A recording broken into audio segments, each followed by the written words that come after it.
Nature of Society, Part 5, Session 6. The last topic that will be discussed in this course is the administrative implications of site value taxation. This is designed to answer any questions that you may have on SVT and how it may be administered in any economy. With new sources of revenue desperately needed at local government level in most countries, what better way to obtain this than from the economic activities of these local areas themselves? Based on ability to pay, taxes could be derived from burgesses based on the economic activities that they engage in on the sites that they hold. Gone would be the reliance on central government to address the physical infrastructure and social welfare needs. This would be advantageous for two reasons. The first is that the communities themselves, being closer to the problems, can respond more satisfactorily. And secondly, the communities themselves can set the tax rules applicable based on capacity to pay and the projects needed to implement. To list here the administrative implications that will no doubt arise when site value taxation regimes are being contemplated by communities.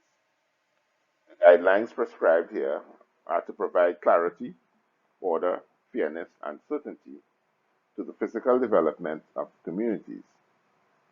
We may be aware that in most countries, physical development may be guided by a national physical development plan, and development works may be administered by a town and country planning department, which may have its legal and legislative authority from a town and country planning act. If citizens wish to develop lands under their control, they first seek permission to do so based on what would be permitted on such lands and in such communities. What may be permitted is usually based on what the community needs are, as well as the optimal economic use of the site, subject to the most enlightened environmental considerations. Town and country planners usually develop the macro physical development plans, as well as such local plans based on these citizens, although abiding by these prescriptions in their economic activities, often must apply for change of use because of changing community needs over time. Lands that were once applicable for agricultural use may now be needed for industrial or residential purposes. Lands that were once used for residential settlements may now find that they are needed for commercial activity because of expanding cities and increasing populations. Town planners must respond to these needs, ideally more proactively, and they must work more collaboratively with land valuators to develop these revised plans in anticipation of changing community needs. In a site value tax environment, economic considerations will hold as much importance as would planning considerations. The plans must reflect the best physical and economic use of the lands under consideration. Plans for expansion must hold equal sway to plans for in situ development. Remember, we are asking citizens to pay their fair share of economic rent, so that plans must be amenable to the aspirations of them for maximizing the economic potential of their sites. However, this must not be at the sacrifice of enlightened environmental protection. We will now address those issues that are likely to be confronted when transitioning to and continuing in a site value tax regime. The resolution of the issues is common sense based and is usually to be overwhelming and is unlikely to be overwhelming or providing obstacles to the anticipated physical and economic expansion. Question. With the new dispensation that is site value taxation, what are the processes that will be entailed? Site value rating seeks to quicken the pace of physical and economic development, and in this regard, process of obtaining development permission will be speedier than is currently the case. Prior to a landowner receiving outline planning permission for any site, and this only takes place when the owner applies, a certification of development potential may be issued to him, indicating that the site value rating, what the site value rating is, and when it is likely to go into effect. This rating may be challenged by the owner through an appeal to a land value commission that is set up to adjudicate on such appeals.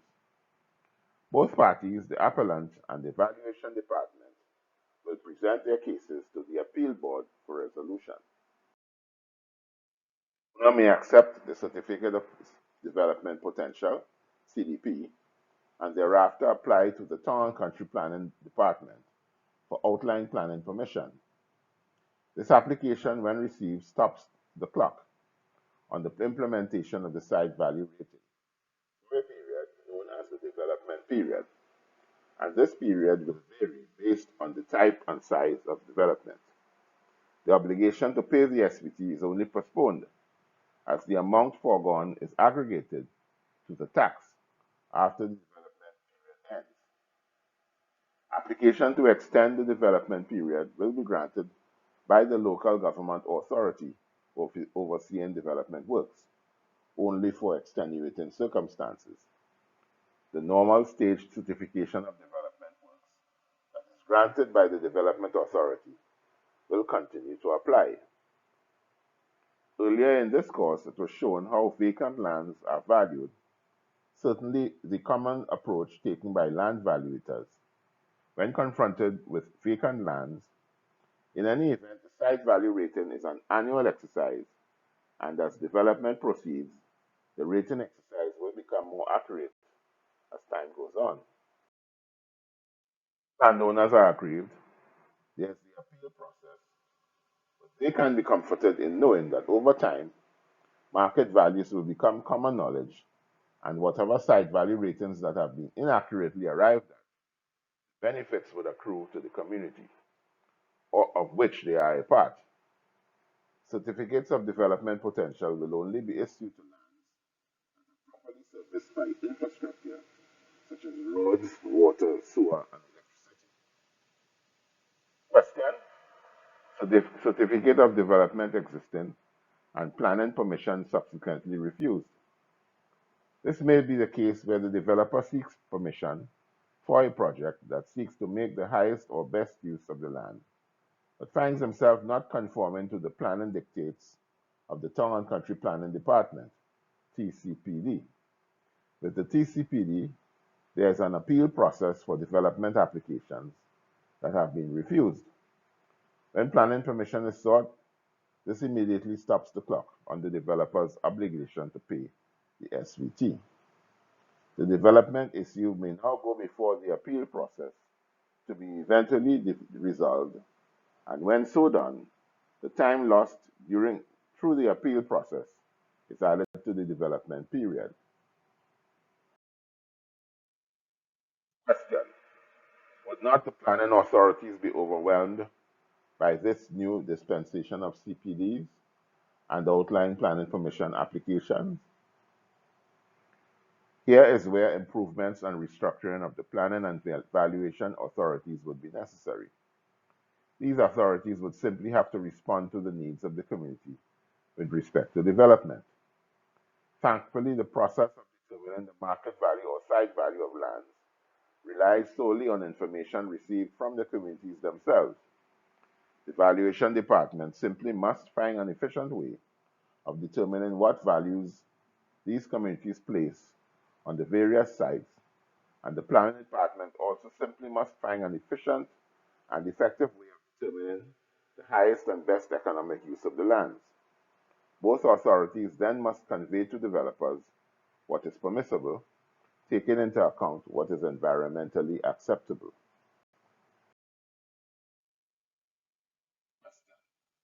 How would the land bank and exchange system integrate with this system? The land bank and exchange system is one of the important elements of any site value rating system. It is a database where the state, private sector, and citizens download information on of what sites are available. and not available for acquisition and or development. The possibilities for development are commercial, residential, agricultural, industrial, recreational, and not-for-profit sites. It is the place where interested parties can also dispose of their sites where they no longer wish to pay and or acquire sites they wish to develop. The LBES is the most dynamic digital hub, accessible to even those non-techies with the appropriate assistance and offices throughout the communities, and will be based on the Google Map technology where every site, recent and aged, in the community can be displayed. Those sites that are occupied or taken are clearly demarcated, and those that are available with the applicable site value rating are also listed. Those persons who give up their sites to the LBES will have their SVT stopped, subject to outstanding arrears.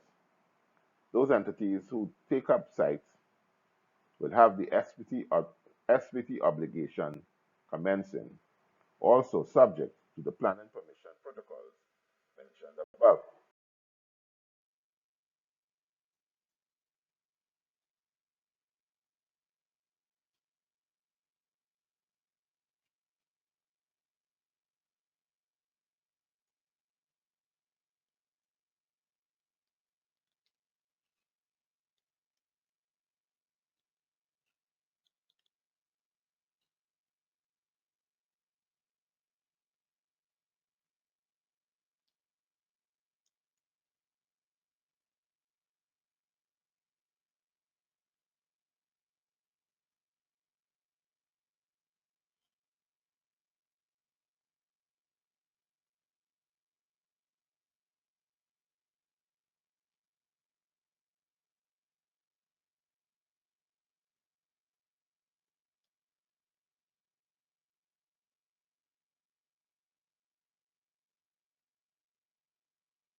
The applicant can be shown multiple digital images of the neighborhood in all three dimensions so that he can have a full appreciation of its proposed position. The LBES will be accessible to all citizens, and sites will be acquired on a first come, first served basis, and the system will have the appropriate security and privacy measures that will allow site holders to pay their SVT and other taxes online. The LBES will revolutionize how development is done in any country. It will render most egalitarian the issue of land acquisition to all members of the community in a most convenient, orderly, and cost-effective way. It will render obsolete the age-old system of registration and conveyance of lands, which has delayed considerably the development process. In this new system, all that would be necessary is the certificate of acquisition and the evidence of paying the SVT. Question: would not landowners have to be traced before they could be taxed? A properly functioning LBES requires that an accurate system of site identification and registration be undertaken initially. This would require adequate funding, but with the advent of such apps as Google Earth and Google Maps, such an exercise need not be onerous or long. The results of the exercise would have to be confirmed by the actual landowners before moving forward. The LBES will update these registrations on an ongoing basis, and those sites that remain unregistered will be subject to notices in the Gazette and other media.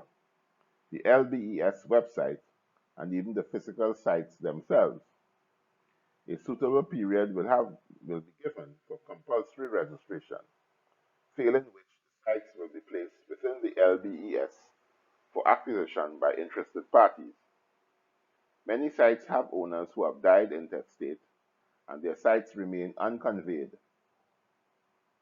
The LBES will identify and resolve the disposition of these valuable sites in favor of development in the communities.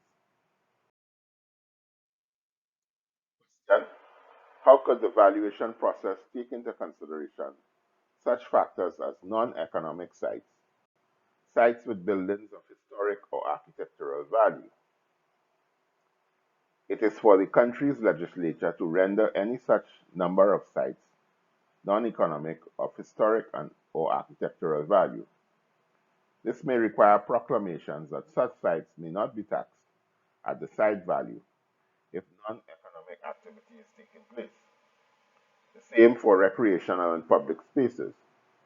On an annual basis, this will be up for review, and the legislature will be notified of the SVT that will be foregone. Question: even if the impact of the land value tax reduces the acquisition cost of land, would not substantial sums be required to purchase land? The introduction of a land bank and exchange system into the public domain substantially lowers the cost of acquisition of land, if not reducing it completely, because more land is now in the market for acquisition. The obligation to pay the annual site value tax does this very effectively. Think of the substantial reduction in, in cost of any project if the land acquisition cost is reduced substantially. Cost of living and the purchasing power of individuals will also improve significantly because of this.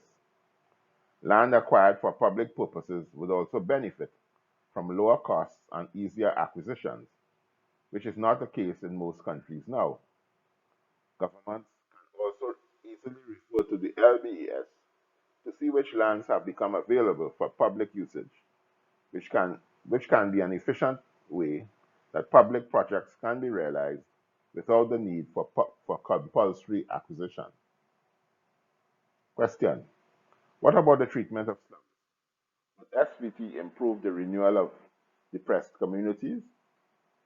Without a doubt, SVT would aid in the least expensive and most efficient removal and renewal of slums and depressed communities. With more lands available for development, as well as more and better paying jobs, the decanting of persons living in such communities to allow for upgraded development should be far easier than it is now. These depressed areas should be considered development areas, areas for development, and should not be subject to site value rating. In any event, the rating would be minimal and not have much taxable capacity. Areas, the areas can be easily decanted by two fortuitous circumstances. The first is that lands are now more available for housing under SVT and the LBES. The second is that more jobs with greater purchasing power will now be available for persons to acquire affordable homes. The state will now have a reduced obligation to assist in this regard. As these areas become fully decanted, those desirable developments can now take place. There is no cheaper and more efficient way to clear and renew slums than through the SVT and the LBES approaches. Questions? Question: what about sites that are non-conforming, for example, a residential site in an industrial zone and vice versa? This would apply to those areas that are strictly residential and have examples of other economic activities, commercial, industrial, and agricultural, existing therein. The community may find that this is environmentally unacceptable, but the normal community usually has a judicious mix of the various forms of economic activity occurring therein and accepted by all. In the example where strict adherence is desired, the solution may be to apply the higher SVT to the offending entity. In other words, for an unwanted commercial or industrial entity that resides in a residential area, a higher SVT would encourage those entities to move to an area that is more amenable and in sync with the zonal requirements. For a lower value activity, say a residential entity in a commercial or industrial area, we will also apply the higher commercial or industrial SVT to the residents. This should encourage the home to move to a more amenable area. Many communities, however, have a mix of economic activities, either intentionally or historically, and may not want to apply strict adherence. The important thing is to find the SVT that is based on taxable capacity that site owners may be happy with and encourage the development process to meet the revenue needs. The greatest impact of land values is at the margin of commercial areas, and the pressure to convert these if they are in residential, industrial, or agricultural activity. Here, with the growth of the community, the pressure of conversion may be unfair to the site holder under a site value tax regime. Even without SVT, the holders existing at the fringe are under pressure to convert, but they usually respond by selling off or converting their holdings into a conforming activity with greater economic benefits to themselves. Under SVT, this natural process will just be hastened, but with holders having the option to efficiently and effectively convert to amenable sites and activities that are to their liking. Business who may be very directly affected and that may cause the greatest social reaction are the retirees and or old widows who may hold valuable lands at urban fringes. The state has the opportunity in these cases to provide better social and geriatric welfare than is the case today in most countries, where they can provide upscale accommodation and geriatric care in designated geriatric care centers with first in case geriatric care, health services, and excellent leisure amenities. Those not likely to take up these offers would likely have their families take over the management of the holdings and will be responsible for meeting the SVT. Those taking up the geriatric care offers will be selling their sites back to the LBES for development. Question: would SVT, with its affinity for permitting the highest use of valuable lands, lead to overdevelopment and concentration of buildings? Although SVT encourages this, the planning process and outcomes would take all environmental issues into consideration and would only permit development that is environmentally acceptable. The greater availability of valuable land would also cause developments to be more rational and demand overdevelopment or the concentration of buildings. Question: how could the support of SVT by the community be assured? As with all government policy, public education of this approach to taxation will be necessary over a period, outlining the benefits to be had with the system. When they are properly explained and with the social justice element fully appreciated, the community buy-in is a realistic possibility. No one likes having a tax obligation that cannot be avoided, but with SVT based on taxable capacity, the system would be realistically accepted. The system is fair, transparent, and always subject to review. Every citizen has the right to appeal his obligation, and the transparency of information on site values will lead to quick and fair resolutions. Most importantly, site values are to be reviewed annually so that any changes here can lead to a reduction or increase in SVT commensurate with any changes in economic conditions.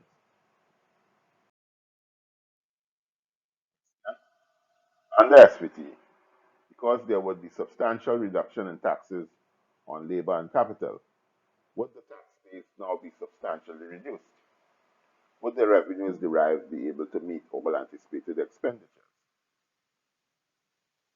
In fact, under SVT, the tax base would now increase substantially. Think of all the new sites that would come into the economic landscape. There would be a transition period where there will be some taxes on labor and capital and the reduction of the full market value of the sites taken. But over time, taxes on labor and capital will be removed, and the commensurate full market value of sites recouped for the community's benefit. Government expenditure would reduce as its obligation to provide employment and social welfare plummet, and citizens become more self-reliant. Revenues would become more predictable under SVT, and the ability to shield the community against the vagaries of boom and bust economic circumstances would be significantly enhanced. Question: what about the treatment of the exclusive economic zone in the maritime areas of a community? Will SVT apply there as well? The exclusive economic zone outside of the land assets of a country has assumed as much economic importance as what obtains on its physical landscape. The fishing and oil and gas exploitation activities of many countries around the world could attest to testify to this. The issue of the taxation of these activities to satisfy revenue and environmental consideration imperatives continues to be an ongoing debate with interested parties.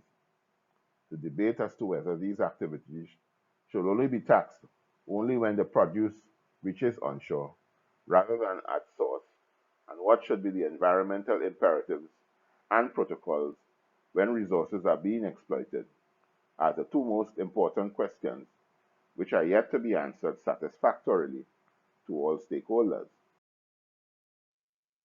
That the right balance is to be struck for sustainable exploitation and conservation should be the objective. If there is imbalance, depleting of the fishing assets and environmental degradation caused by oil and gas mining is sure to follow.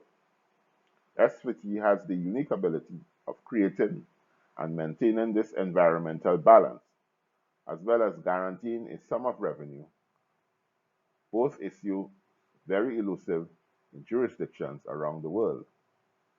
SVT will, together with enlightened monitoring, ensure that all activities conform to prescribed protocols and that all participants are accountable. As with onshore SVT, tax obligations of participants have recourse to the appeal process, and the requirements are subject to an annual review. SVT will also allow, when stocks are approaching depletion, withdrawal from the areas under threat. This form of direct intervention is sorely needed in many marine jurisdictions all around the world. If SVT is globally adopted, we will see a significant reduction in the climate change threat that now looms large. SVT obligations can be easily determined based on historical data, like onshore SVT, and a marine bank and exchange system could also be established, similar to the LBES. Entities wishing to take part in marine exploitation can access a license to participate in this system, and the ability to give up or exchange such a license is also possible. The scenarios and questions listed above do not represent all the likely situations to be met when contemplating and transforming to an SVT regime. Every country and community is peculiar and special in its circumstances and will have their own particular idiosyncrasies to treat with. But with common sense and with the end objective of economic justice in mind, every circumstance can be effectively resolved for the overall good of the community. SPT regime should take no longer than 2 years to implement, and the important exercise of educating and communicating with the community cannot be overstated. The first year would involve gathering the data, the ownership maps, the site values, and the development of the digital technology and software to manage the system. The second year will involve publishing the site maps, setting up the Land Value Commission, getting buy-in from the public, and the carrying out of simulations in all areas of the community. In both years, there must be public education programs, communication and feedback activities, and simulations shown in the media of how the system will function. You have come to the end of the course, and I congratulate you for bearing it out over these past 46 sessions. I trust that your time spent with me was worthwhile. Please go back through the course and hear the material again, for it takes a few times of hearing to fully appreciate what was said. No doubt you may not have heard such material before in your lifetime. Also, please read around the subject. We have taken the time to advertise to you every session publications from authorities that can give you great grounding on the subject. Please email us your questions, comments, and concerns, and we shall be happy to respond to you. So once again, thank you for your attendance, and for those of you who made monetary contributions for dissemination of the material, a big thank you. We continue to disseminate worldwide and with positive response. Thank you all once again, and God's blessings to you.